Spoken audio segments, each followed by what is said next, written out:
Já recebeu nudes? Já. Muitas especulações estão sendo levantadas sobre o drama emocional que o padre Fábio de Mello está vivendo. Pois o padre Fábio de Mello hoje já não é mais um padre tradicional de batina, se tornando um padre midiático. Hoje ele está mais perto das tentações que permeiam um homem do que um padre convencional. Ele veio em suas redes sociais e falou sobre o drama emocional que está vivendo. Falou também como os fãs e seguidores conversam com ele pelas redes sociais. Falou sobre um amor proibido que ele viveu na época do seminário. Conflitos amorosos, repressão sexual, tudo isso você vai ver agora. E você quer ficar por dentro de tudo que acontece no meio gospel e também na grande mídia?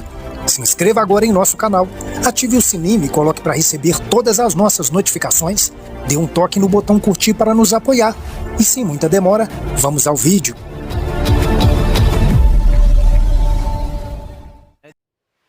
O padre Fábio de Mello está vivendo um drama emocional muito forte e ele acabou expressando isso em suas redes sociais. Algumas pessoas estão achando que o motivo de tudo isso foi uma paixão reprimida que o padre acabou sofrendo na época do seminário, que pode ter sido aflorada nesses tempos modernos. Confira. Eu já me apaixonei antes de me tornar padre e quase me decidi por sair. Eu fazia faculdade de filosofia. Eu vivi uma paixão muito avassaladora, que durou aí uns 4, 5 meses. Na época, o padre Léo era um padre que foi muito presente na minha vida. Ele me deu um conselho nada ortodoxo na época. Ele virou e falou assim: você não vai deixar de viver esse amor. Eu falei: Léo, mas eu sou seminarista, eu estou traindo os meus. Eu falei: não, você fez votos temporários. Isso aí não é nada definitivo, você está ensaiando. Vai que essa mulher é a mulher da sua vida. Então ele foi muito sábio em me aconselhar a viver aquela situação, e até que chegou um momento que a menina decidiu por nós. Ela foi muito lúcida, muito sábia, doeu muito para mim, mas as palavras dela fizeram sentido para mim. Eu morava numa casa muito grande, sabe? Eu morava numa casa muito grande, é um convento, né? Sim. E ela passava sempre na porta para poder ir para a faculdade, que é onde eu estudava também. Aí um dia eu me encontrei com ela na cidade, eu já tinha mais ou menos uma semana que eu não ia lá vê-la, naquela época a gente não tinha celular. Ela virou e falou assim pra mim: tô indo embora. Aí eu levei um susto assim: eu tô indo embora pra onde? Ela falou: eu tô indo embora pra... Ela falou o nome da cidade. Ela era secretária executiva de uma multinacional, e ela virou e falou assim, isso já com os olhos cheios de lágrimas. Ela falou assim: eu tenho passado lá na frente da sua casa, e outro dia eu parei, fiquei olhando, e aí eu pensei, eu sou pequena demais para lutar contra tudo isso. Aí, Fábio, ela falou assim, aí nisso ela já estava com as lágrimas correndo, ela falou assim: eu não tenho força mais para lutar contra aquela casa, aquela estrutura e tudo que ela significa para você. Vai ser padre, menino, você nasceu para isso. E você? Aí fui embora. Ela foi embora. E você? Essa conversa foi numa calçada, em frente a uma farmácia de onde eu tinha saído. Márcia, parecia que o mundo tinha acabado para mim. Chorei, fiquei tão desolado. Mas aquela frase dela nunca mais saiu de mim. Ela disse assim: essa casa é grande demais para eu lutar contra ela, Fábio. Vai ser padre, menino, você nasceu para isso. Quer dizer, ela foi o instrumento do universo para te... Uma mulher linda, confirmar. uma mulher linda, inteligentíssima. Então, ô padre, agora me diz uma coisa. Depois, passado algum tempo dessa história, onde a sua então escolha foi feita... Aí posso te contar o reencontro? Quero, então. Posso te contar o reencontro com ela? Deve. Isso eu era ainda... fazia faculdade de filosofia. Sim. Eu estava, isso era o ano de 93. Eu fiquei o padre em 2001. E logo que eu fiquei padre, eu fui morar em Belo Horizonte, fiz meu mestrado em Belo Horizonte, fiquei lá 2 anos e meio, depois voltei para Taubaté. E eu frequentava uma academia onde eu fiz um grupo de amigos muito bacanas, que era o pessoal da medicina. E eu saía muito com esse grupo, para a gente comer pizza, passear depois da academia. E nós ficamos muito amigos. Tinha uma menina, Milene, que ela era de Florianópolis. E ela falou assim, vamos fazer o seguinte, vamos aproveitar um final de semana que a gente esteja de folga para a gente ir lá para casa da minha mãe, em Florianópolis. Eu falei, vamos. Aí tudo bem, fomos naquele dia ao shopping assistir Dois Filhos de Francisco. Vimos o Dois Filhos de Francisco, aí saímos e nós passamos na porta de uma loja de roupa masculina que tinha uma camisa que eu tinha gostado muito. Aí eu entrei, experimentei a camisa, e a menina começou a me mostrar mais, eu fui gostando das coisas que ela estava me mostrando. Aí quando eu já tinha reunido algumas peças para eu fechar o negócio, eu falei assim, mas aí você vai me dar um desconto. Aí ela falou assim, tá bom, vou chamar a minha gerente para ver o que ela pode fazer. Eu não era ainda conhecido, era um padre recém-ordenado, 3 anos de padre, professor na universidade aqui em Taubaté e ponto. Aí, quando ela volta lá de dentro, ela fala assim, só um minutinho, porque a minha gerente está com a supervisora do estado, que está aqui fazendo uma visita, ela já desce. Tudo bem. Aí nisso desceu a gerente, viu lá o que está olhando, quando sai a supervisora. Quem era a supervisora? Ela. E aí, padre? 10 anos depois. Você reconheceu de imediato? Na hora. Aí, como dizia Tom Jobim, é desconcertante rever um grande amor. Ai, Senhor amado, Márcia do céu, na hora que eu me deparei com aquela situação, aí ela só falou assim, com aquele sotaque catarinense, não acredito, guri. E você, padre? Aí as meninas que estavam comigo, os meus amigos não entenderam nada.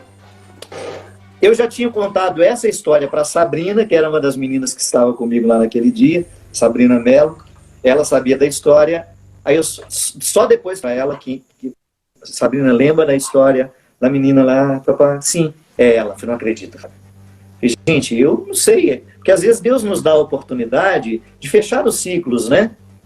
Sim. E o que foi mais bonito é que ela tem um carinho, ela já tinha um carinho para o ministério, porque ela já sabia do trabalho que eu fazia. Eu era já conhecido por causa do meu programa na TV Canção Nova, que eu já apresentava naquela época, não tinha a explosão do Brasil todo, mas ela de alguma forma já me acompanhava, já sabia o que tinha sido feito de mim. Ela estava com o menininho dela, ela ainda teve humor para brincar, esse aqui é meu menino, poderia ser nosso, né? Mas não deu certo. Estava casada, feliz da vida. Vale ressaltar que hoje os fãs e seguidores do padre Fábio de Mello o veem mais como um artista, como um símbolo sexual, do que necessariamente um padre. E isso, às vezes, vem contribuindo para essa guerra mental que ele vem vivendo. Veja o que ele falou sobre a atitude dos fãs, que até nudes pedem para ele nas redes privadas. Confira. 18 milhões de seguidores. Já recebeu nudes? Já recebi. Frustração da pessoa, né? Dela ou minha? Dependendo do nude, a frustração é minha. Não, na verdade, as redes sociais estão aí e permitem acesso, né? Eu, por exemplo, hoje no início eu não sabia que qualquer pessoa pode lhe enviar. Por isso que eu saí do Facebook. É invasivo, aquilo que as pessoas mandavam para mim. Então, quando eu percebi que existia um desrespeito natural nessa liberdade, eu parei de ver o que me mandavam de pessoas estranhas. Então hoje, por exemplo, no Instagram, eu só abro direct de pessoas que eu conheço. Porque antes tinha coisas horríveis, né? Você abre e de repente se depara com uma cena grotesca daquela. Não, você não faz ideia do que eu já recebi pessoalmente. Pessoas com carinhas de santinhas, me envelope, né? Toda piedosa. Quando eu chego em casa, eu abro aquele envelope, os meus assessores sabem. Fotos, coisas assim que você não acredita. Álbuns inteiros. Books. Não sei o que a pessoa quer com aquilo, né? De qualquer forma, é no mínimo estranho, né? Você entregar para um padre um conteúdo desse. É como se tivesse uma esperança de que ali possa haver uma fragilidade, um interesse, né? A verdade é que, independente de qual seja o motivo, a situação que o padre vem vivendo pode acontecer com qualquer um. Saiba que ninguém está imune a passar por situações como essa. O próprio padre Fábio de Mello, há um tempo atrás, estava trazendo reflexões justamente dos dramas que ele vem vivendo. Confira. Às vezes na pressa eu não vejo. Na pressa eu não consigo, muitas vezes, perceber o que está ao meu redor. Às vezes eu olho o outro com muita pressa e tiro conclusões apressadas sobre o outro. É assim que nasce o preconceito. Conceito é uma coisa, o pré é outra. Quando eu tenho um conceito de alguém, significa que eu olhei, avaliei, compreendi. Quando eu tenho um preconceito, significa que eu vi um pouco, não vi tudo, mas já acho ter um conceito. Não, eu só chego ao conceito depois de ter quebrado o pré. Depois que eu entrei na sala da vida do outro. Entender, né, é isso, é eu entrar na tenda com o outro. Se eu quero entender o que você está me dizendo, eu preciso parar, prestar atenção em você. Inclusive ouvir aquilo que você está me dizendo sem dizer. Não é sem motivo que na psicanálise, na psicologia, o bom terapeuta é aquele que escuta silêncios. Os especialistas dizem isso, que nós nos revelamos mais naquilo que ocultamos do que naquilo que dizemos. Então o bom terapeuta é aquele que tem a astúcia de perceber as pausas que revelam-nos. O bom terapeuta, ele sabe decodificar do silêncio do outro. Que às vezes é justamente o meu silêncio que me revela. Porque no meu silêncio está o medo de dizer. Está o medo de contar aquilo que tanto me incomoda. Então tem gente que vai à terapia e fica rodeando o problema porque tem medo de chegar ao problema. O terapeuta, o bom terapeuta, ele tem essa mestria de ir puxando o cordão, puxando a nossa fala, porque o que nos fala, o que nos cura é o que a gente fala. Quando eu sou capaz de verbalizar um problema, eu já estou resolvendo boa parte dele. Quanto mais oculto estiver dentro de mim a causa do meu sofrimento, mais o sofrimento vai me oprimir. Aprender a falar sobre o que nos oprime é importantíssimo. Então, quando eu destravo e consigo falar sobre aquilo, ai que alívio, não é? Numa sensação assim, eu vejo muito isso na confissão. Há pessoas que procuram o padre na confissão, minha gente, nem é tanto para confessar pecados, não, é para desabafar a vida. Tanto é que a gente precisa fazer uma diferenciação. Olha, se você quiser desabafar, eu posso até ouvir o seu desabafo, mas agora você vai me contar o seu pecado. A gente resolve a confissão, eu faço a absolvição e está tudo certo. Depois a gente entra na sessão do desabafo, que vai ser um momento que você vai também ter a direção espiritual. Porque na confissão eu tenho limites. Eu não posso ficar comentando o seu pecado depois, por exemplo. Eu só vou escutar, entrar no entendimento com você de como você superar aquilo e acabou. Eu não posso, depois que você terminar de confessar, ficar comentando o seu pecado. Entendeu? É como se fosse antiético da parte do padre. Quando você volta para confessar comigo, eu não posso nem te perguntar, e aquilo, você já superou? Não posso. Pecado não se comenta. Você que tem o direito de dizer para mim. Eu, como padre, não posso ficar puxando a sua língua para você falar do seu pecado. Então, às vezes, por isso que é tão importante distinguir o sacramento da confissão da direção espiritual e do aconselhamento. Mas muitas pessoas procuram os padres na igreja é porque não tem o dinheiro da terapia. Está tudo certo. O padre, quando ele tem uma boa formação humana, ele é um bom terapeuta também. Ele sabe, ele entende de almas humanas. Já viu muito problema na vida. Então ele é um bom conselheiro, sim, ele pode ser um bom conselheiro. Então quando eu aprendo a falar sobre aquilo que me oprime, eu já estou curando um pouco daquilo que está me oprimindo. A palavra dita tem um poder enorme de retirar de nós. Então o processo da vida ele pode ser terapêutico. Eu posso viver diariamente as minhas terapias e ir alcançando cada vez mais um bem-estar. Agora, eu preciso estar consciente. E na pressa eu não enxergo. Às vezes eu não enxergo o outro. Eu não enxergo a mim. Lembro que na semana passada nós falávamos da distinção entre o cansaço e a insatisfação. Às vezes a pessoa não está cansada, ela está insatisfeita com a vida que ela está levando. Férias resolvem o cansaço. Férias não resolvem a insatisfação. O que resolve a insatisfação é a mudança de rumo, é a tomada de decisão.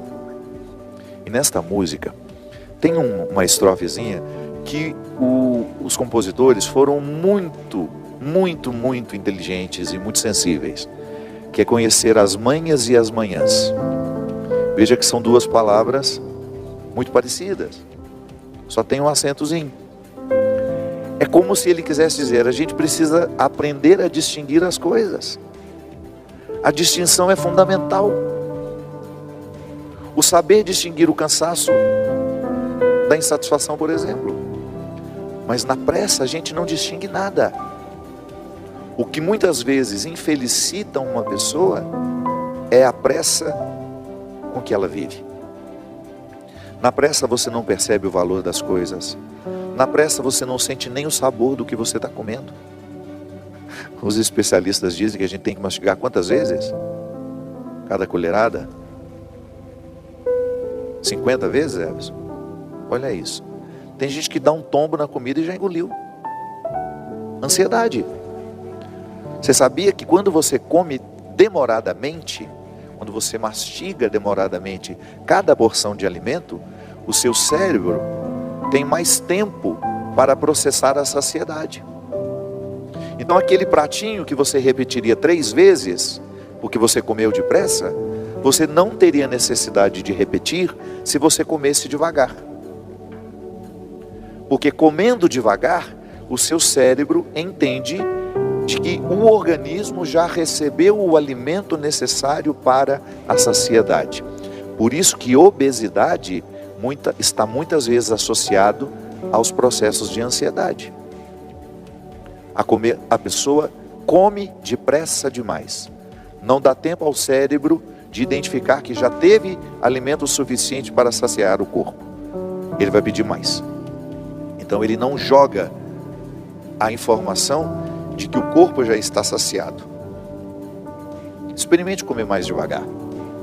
Você vai sentir melhor o sabor dos alimentos e você vai ter menos necessidade de quantidade. Se você chegou até o final desse vídeo, se inscreva em nosso canal, ative o sininho e coloque para receber todas as nossas notificações.